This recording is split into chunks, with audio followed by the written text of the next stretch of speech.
안녕하세요. 전진입니다. 요번 시간에는 특수한 동의 상황에 대해서 이야기를 해볼까 하는데요. 맨 처음에 나오는 것이 미성년자입니다. 뭐, 아시는 것처럼 미성년자는 법적으로 정해져 있고요. 이제 생물학적으로도 이제 정해져 있는데, 물론 미성년자라는 단어 자체는 이제 법적인 용어긴 합니다. 이제 생물학적으로 보게 되면, 우리의 뇌도 지속적으로 성장하고 있다 보니까 완벽해지지 않은 뇌라고 판단을 내렸을 때 생물학적으로 보게 되면 완벽하지, 완벽하게 아직까지 성장하고 있는 뇌가 성인과 비슷한 자기 결정권을 갖는다는 것이 과연 적절할 것인가? 뭐 단순하게 예를 들게 되면 이런 것들이 있을 거예요.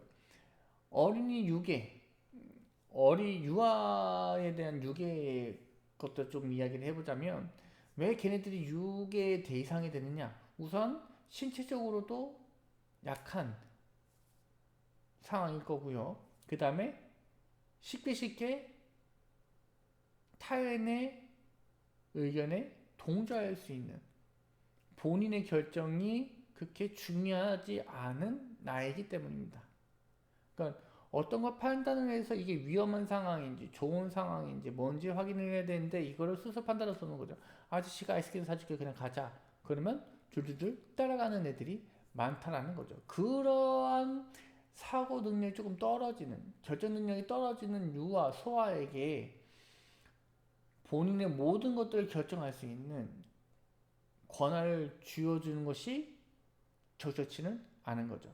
그게 법으로서도 결정이 되어져 있어서 미성년자라고 보시면 되는 거고 아직 성년이 되지 않았다라고 보시면 되는 거겠죠, 그죠? 그래서 이런 버투땡이로부터 보호를 받아야 된다라고 보시면 되는 거고 이제 이것도 이야기를 했으니까 넘어가시면 되는 거고 만약에 보호자를 찾을 수 없는 상황에서는 요게 가능하겠다. 어린아이인데 보호자가 올 때까지 기다리기에는 이 어린 소아 환자에서의 생명 위급함 정도가 너무 심하다 보니 즉각적으로 대처를 해야 되겠다라는 개인적인 판단이 있을 경우에는 지도 의사하고의 충분한 이야기를 통해서 바로 처치를 하시는 것도 괜찮겠다. 여기에서는 이제 무시적 동의가 가능하겠다라고 보시면 되는 거고, 그리고 그 아래에 있는 내용들, 여기 이렇게 쭉쭉 써져 있는데, 그 아래 보신 것처럼, 이런 사람들은 법적으로 가능하겠다라는 이야기들도 설명을 해주고 있습니다. 그리고 뭐 맨 마지막에 있는 뭐 설명된 동의는 할 수 없다라고 이런 써져 있긴 한데, 뭐, 네. 요것도, 그때는, 그냥 추가적으로 생각하면 돼요. 얘가 할 수 없으면 다른 사람이 하면 되겠지. 그럼 당연히 보호자가 되겠죠. 그죠? 그 다음에 있는 것이 동의의 철회라는 것이 있습니다. 언제 취소할 수 있다라고 얘기했죠, 그죠? 취소할 수 있겠다. 그래서 거부에 따른 결과에 대한 사전 정보 이거는 계속 이것도 했던 내용들이라서 이렇게 뭐 자세한 내용들이 있을 필요는 없을 것 같고요. 그 다음에 그 아래 있는 거 응급실에 가도록 비강압적인 방법으로 권유받게 된다라는 이야기. 환자의 의식과 지각이 정상인 경우 환자는 병원 이송 후 거부할 수 있다라는 이야기. 무기 상태였을 때 시작됐던 쇠투와 같은 전문센서 같은 거는 중단할 수 있다라는 이야기. 그리고 치료 이송 거부에 대해서 꼭 설명해야 된다라는 이야기. 여기 동의 처리와 관련된 것들 쭉쭉쭉 써져 있고 요거랑 거의 비슷한 게 그 아래쪽에 설명해 주고 있습니다. 아, 조금 한 가지 짚고 넘어가자고 하게 되면 이런 부분들이 조금 이야기해 볼 만한 내용이지 않을까 싶어요.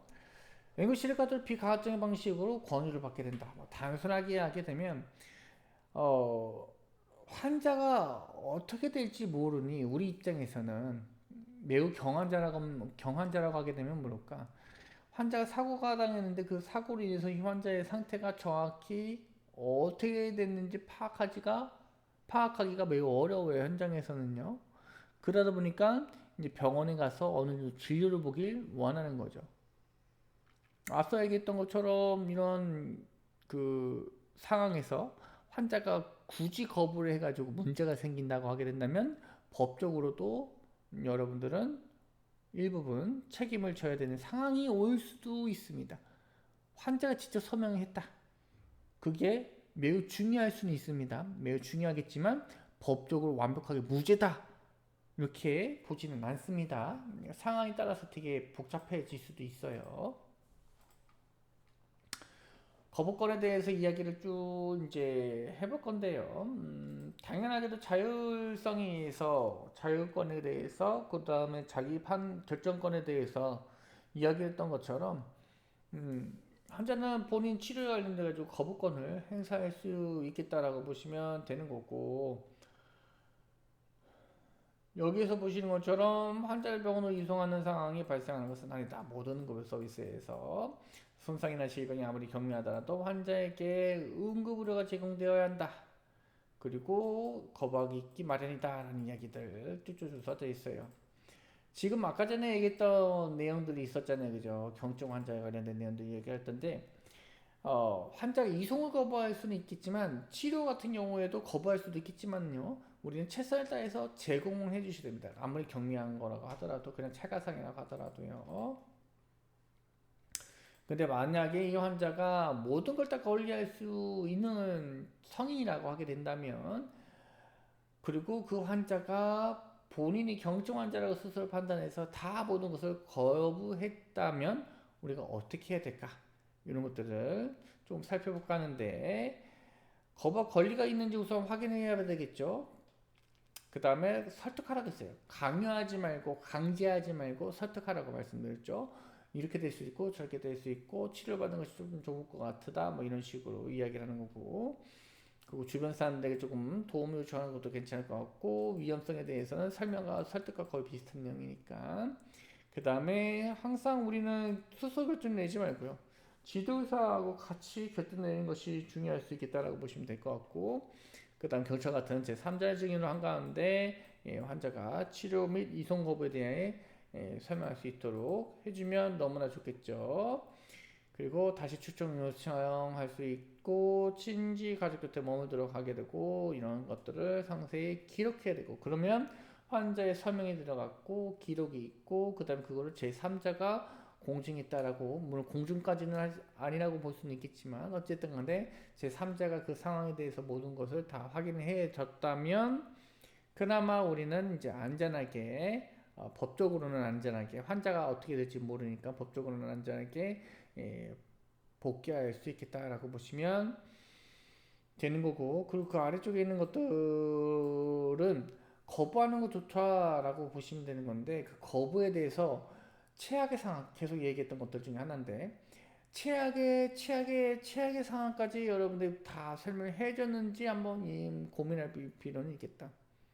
정말 그런 일은 없겠지만 요거 치료받지 않았을 경우는 이렇게 될 수가 있고요. 그 다음에 여기 조금 더 진행이 되면 이런 상황이 될 수도 있고, 뭐 그 다음에 이렇게 될 수도 있습니다. 그럼에도 불구하고 치료를 거부할 건지에 대해서 설명해 주시고, 이송 거부에 대해서도 설명해 주시고, 계속 이제 설득을 하는 거죠. 그래서 이렇게 충분히 이해했는지도 다시 한번 이야기해 주시고, 제가 뭐가 안 되면 이제 이렇게 안 된다고 이야기를 분명히 해 드렸습니다. 이런 식으로 계속 환자하고 그 의사결정에 대해서 이야기해 볼 필요가 있는 거죠. 설득과 같이, 그러니까 하나씩 단계가 끝나는 것은 아니고 계속 설득과 그 다음에 설명과 그 다음 제시도와 뭐 이런 것들이 계속 반복된다라고 보시면 되겠습니다.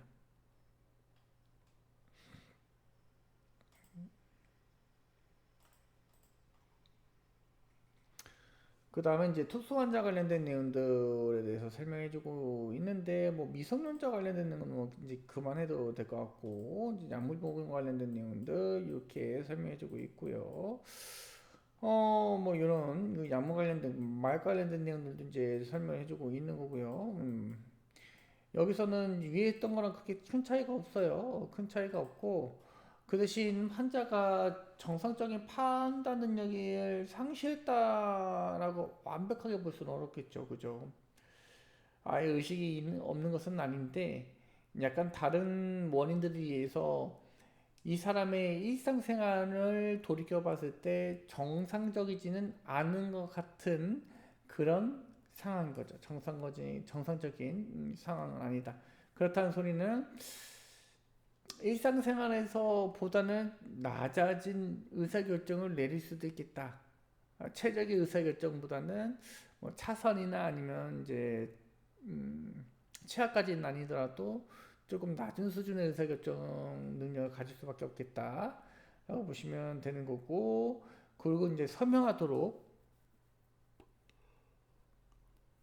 여기 있는 것처럼 요청할 수가 있는데, 요것 또한 환자가 거부할 수가 있어서 이때는 이제 가족 등과 같은 분에게 이 사람이 거부했다는 것을 명시를 해 주셔야 되겠다. 그리고 맨 마지막에는 환자에게 강제로도 치료 제공할 수 있도록 법적 조치를 고려해야 된다는 말이 있는데, 만약 환자가 생명이 정말로 위급한 환자, 혹은 여기 맨 밑에 써져 있는 것처럼 자해 혹은 자살 시도 등으로 구급차, 경찰이 온 상황이라고 하게 된다면, 요거는 상황에 맞춰서 때에 따라서는 강제적으로 치료를 받아야 되는 것, 강제적으로 치료를 받을 수 있게 할 수는 있겠죠, 그죠? 그다음 그 아래에 있는 내용들도 뭐 거의 유사한 내용입니다. 아래서는 약과 관련된 내용이라고 하게 된다면, 여기서는 수요와 관련된 내용들인데 뭐큰 차이가 있는 것들은 아닐 것 같고요. 그리고 그 아래에 있는 내용들도 계속 조금씩 반복되는 내용이다 보니까 조금 한 번쯤 보시면 될 것 같고, 동의와 관련된 법적인 문제들이 이제 몇 가지가 나올 거예요. 이제 처음에 나오는 것이 6인데, 6에 대해서는 여기 환자에게 지속해서 요구되고 필요로 하는 처치를 적절하게 제공하지 않음으로써 응급구조사와 환자의 관계를 종결짓는 행위, 종결짓는 행위입니다. 종결짓는 행위. 그러니까 끝입니다. 끝. 그래서 여러분들이 막 이제 응급처치를 하고 있는 중간에 뭐 가졌을 게그 옆에 환자에게 간다거나, 처치가 다 끝나지 않았음에도 불구하고 그 상태로 여러분이 처음 봤던 환자는 내버려 두고 다른 환자에 대한 처치들만 집중해가지고 환자를 이송한다거나, 그런 것들이 다 6이라고 보시면 되겠습니다. 뭐 어려운 것들은 그냥 유기하면 떠났다, 환자에게서 떠났다라는 걸 생각해 주셔도 될 것 같아요. 떠났다. 어, 그 다음에 보셔야 될 거는 요런 겁니다. 유기는 본인이 떠났다는 것이 가장 중요하다고 말씀드렸죠. 그래서 여기 유기라는 것을 알고 있으니까 어, 다른 사람 붙여놓고 본인이 떠나는 거예요. 문제가 되는 거는 여기 써져 있는 것처럼 법적으로나 지식으로나 혹은 뭐 어떤 제한점이든 간에 환자에게 제공될 수 있는 그 치료가 제한되는 어, 자격이나 면허를 가진 분에게 환자를 인계하는 거, 요거 자체가 유기일 수도 있겠다는 거죠. 다시 맨 처음으로 돌아오게 되면 본인이 환자에서 떠나게 되면 대부분 다 유기에 해당이 된다라고 보여지는 거죠. 그 대신 만약 여러분들이 본인과 동일한 수준이거나 혹은 본인보다 더 높은 수준의 그 의학적 지식을 가질 거라고 예측되는 자격이나 종교를 가지고 있다면, 그거는 당연히 환자에 대한 인수인계들이 되는 거기 때문에 문제가 될 거는 없겠죠, 그죠? 자기보다 더 뛰어난 사람들을 붙여준 거니까요, 그죠? 그래서 이 유기에 대해서는 헷갈릴 건 없고, 내가 환자에서 떠나면 다 유기겠구나 라고 보시면 되겠습니다. 요거까지 포함해서 요것도 떠난 거잖아요, 그죠? 나보다 못한, 나보다 지식이 떨어지는 사람도 한 붙여놓고 난 다른 사람들이 간 거니까, 그죠? 그래서 그 아래쪽에 있는 것들은 무시해서도 생길 수 있겠다. 그리고 잠깐이나 물리적으로 방치한 것들은 유기하며 받을 수 있겠다라는 이야기들, 이런 것들도 다 여기 보시면 이제 뭐 인수인계 하지 않고 꺼낼 때도 마찬가지다, 이런 식으로 써져 있고요. 그 다음에 있는 것이 폭행과 구타입니다. 요거 같은 경우에는 치료 전에 환자에 대한 적절 동의를 얻지 못한 경우에 환자 동의 없이 환자를 만지게 되면 폭행과 구타 행위가 될 수 있겠다라고 보시면 되는 거고요. 그래서 개인의 당사자 동의 없이 신체적 위해 불안을 느끼게 하는 불법적 행위, 이게 폭행과 구타구나라고 보시면 되겠습니다. 그리고 그 아래 보시게 되면 이제 주사 공포증 때문에 하지 말라고 했는데 이제 강제로 가져가서 이 카테터를 꽂아 놓는 것들, 이런 것들은 폭행일 수 있겠다. 구타 같은 경우에는 개인의 동의 없이 다른 사람의 불법적으로 접촉하는 행위. 그래서 환자의 거부에도 불구하고 전문적으로 시작하는 부터는 이제 저 구타가 성립될 수 있겠다라고 설명해주고 있는데, 솔직하게 폭행과 구타 같은 경우에는 면밀하게 구분짓기가 어려울 수도 있습니다.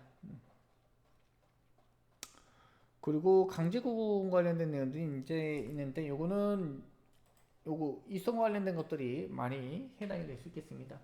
아시는 것처럼 이제 구급차 내부에서는 그 안전의 이유로 이제 몇 가지 그 문 개폐와 관련돼 가지고 어, 못 되는 그 강제적으로 열 수 없는 그런 사람들이 있을 수 있겠죠, 그죠? 그래서 환자를 그 구급차 안에 싣고 병원에 바로 가는 것. 그러니까 여기서 바로 간다는 소리는 환자의 동의 없이 환자가 이송을 거부했음에도 불구하고 이제 병원으로 바로 가는 것 자체가 감금일 수 있겠다 라고 보시면 되는 거고, 여기 맨 마지막에 이제 폭행과 구타와 마찬가지로 적정 동의를 얻으면 불법 강간 혐의를 피할 수 있겠다라는 이야기들도 해주고 있죠. 그래서 우리에게 중요한 건 뭐다? 동의 과정 중요하다. 동의 과정 중요하고 법적으로 벗어나기 위해서는요. 근데 강금 같은 경우는요, 그냥 강금만 해당되지 않고요. 폭행과 구타가 거의 대부분 세트가 같이 들어오게 돼요. 왜냐면 감금하려고 하면 신체를 구속해야 되잖아요. 신체를 구속했다는 소리는 뭐냐? 환자를 만졌다는 소리죠. 환자를 만졌다는 소리는 뭐냐? 구타가 된다는 소리가 되겠죠. 그죠? 그리고 이와 관련된 거는 이런 부분들, 이제 스스로 결정할 수 있는 부분들이 이제 부족하신 분들에 있어서 보호자의, 그러니까 흔히들 보호자가 동의 있다고 해서 강제적으로 환자를 이송하는 부분들, 그 이후에 이제 환자는 스스로 결정할 수 있는 능력이 있다는 것이 이제 증명됐을 경우에는 큰 문제가 될 수 있겠죠. 물론 가족 간에도 이제 문제가 되긴 하겠지만요. 여러분들하고도 이제 문제가 될 수 있겠다라고 보시면 되는 거고요.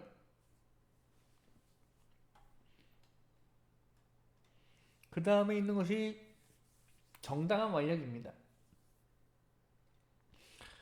여기 보시게 되면 이제 통제 불능이거나 난파권 환자를 제압할 수 있는 이런 것들이 있습니다. 그래서 정당한 물력이라 해서 해를 끼치지 않게 하기 위한 최소한의 힘, 과도한 힘을 사용할 때는 폭력일 수 있기 때문에 조심을 해주셔야 되겠다라고 보시면 되는 거고, 억제들이 사용하는 것이 바람직하다라는 이야기, 요거는 이제 나중에 배우시면 될 것 같고요.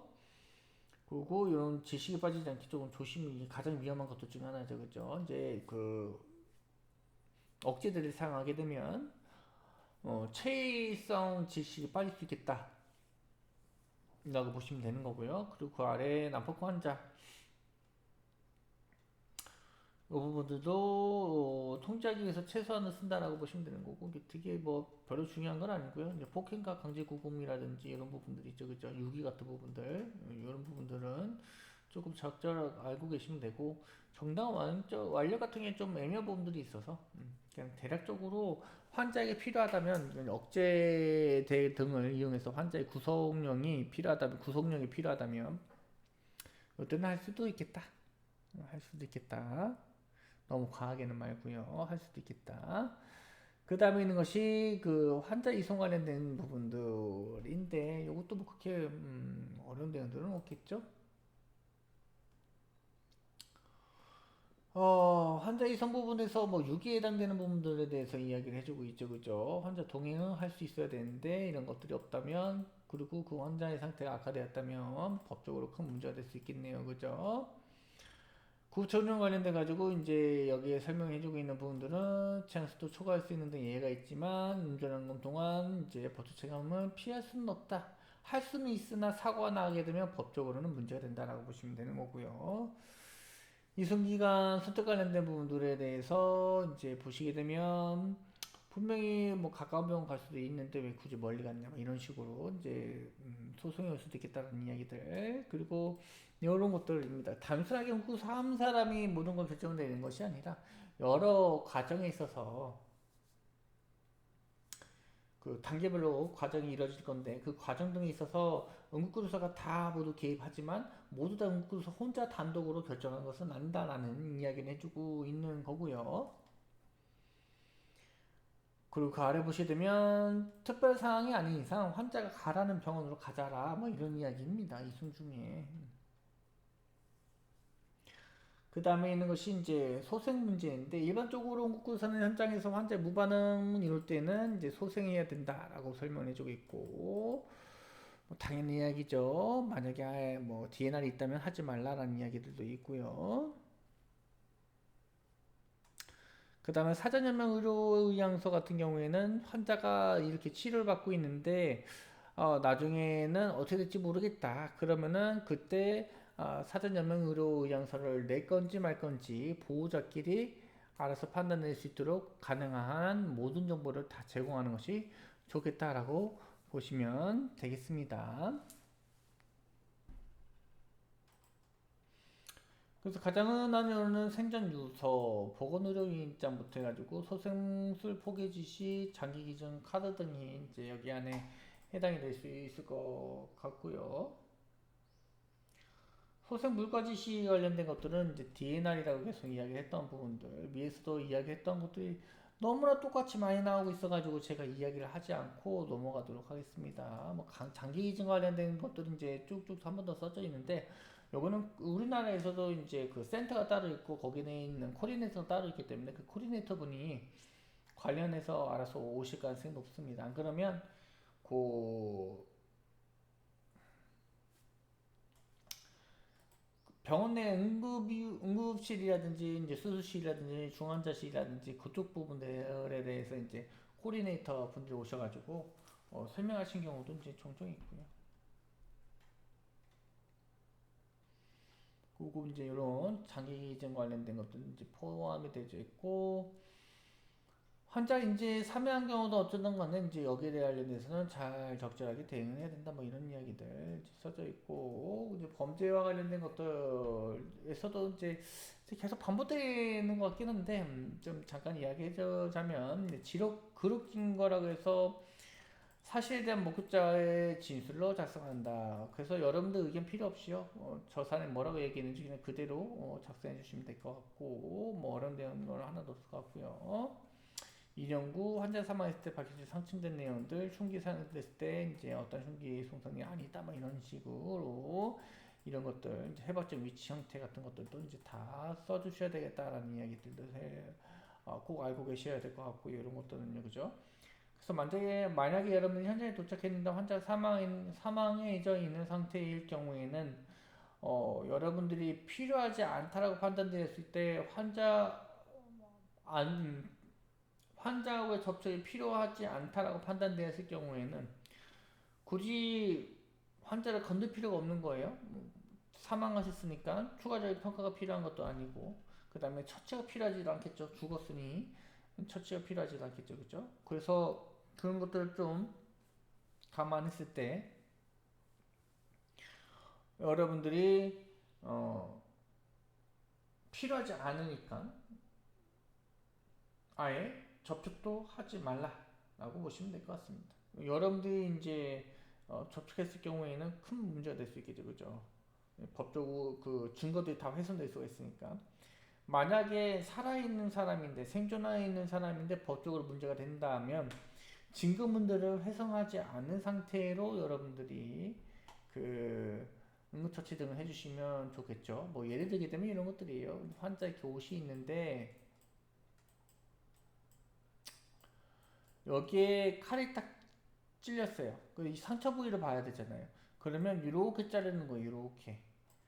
이 칼 찔린 이 손상, 판자의 손상과 옷 손상 부위를 피해서 이렇게 자르면 이쪽 부분들이 이제 그 살아 있을 거니까 훼손되지 않고 증거로 남아가지고 있는 거라고 보시면 될 것 같고, 그 다음에 이제 뭐 그 다음 처치를 해주시면 되겠죠, 그죠?